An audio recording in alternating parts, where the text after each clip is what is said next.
So we're in Clovis, California. We just finished installing a Badger 1 1/3 horsepower garbage disposal at the kitchen sink here.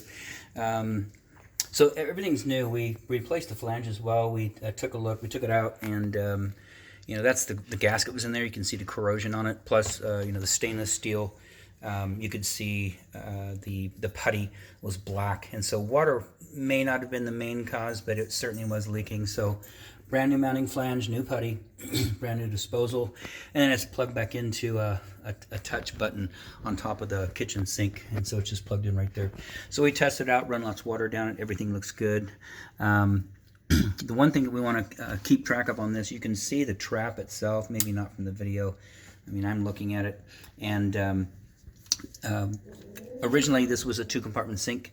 They had new counters and sink and things put in, and when they did, they converted it to one hole, which is totally fine. Of course, the plumber had to move the drain line over, and when they glued this fitting in, that 22-degree fitting right here, the Schedule 40, they turned it so it's going downhill instead of uphill. And the reason why is this is supposed to drain in, and right now that trap is...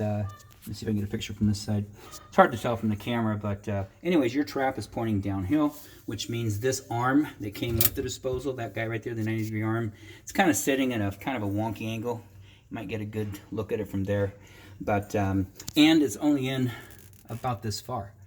It's kind of deep for an extension. You know, we have tubular extension kits, but it would take up this whole space. It might not even fit in there. So we told the homeowners, if you ever have trouble with this, let us know, and we'll come in, we'll cut it all the way back to the wall right there, cut all of this Schedule 40 pipe out, and then we'll put a tubular trap kit in there, tie it back in, and of course that's a trap adapter, so if that was gone, we'd be able to get an extension in here. So anyways, everything for right now is good, but like I say, any trouble with that trap, give us a holler, we'll come out and take care of it. Outside of that, this installation is done.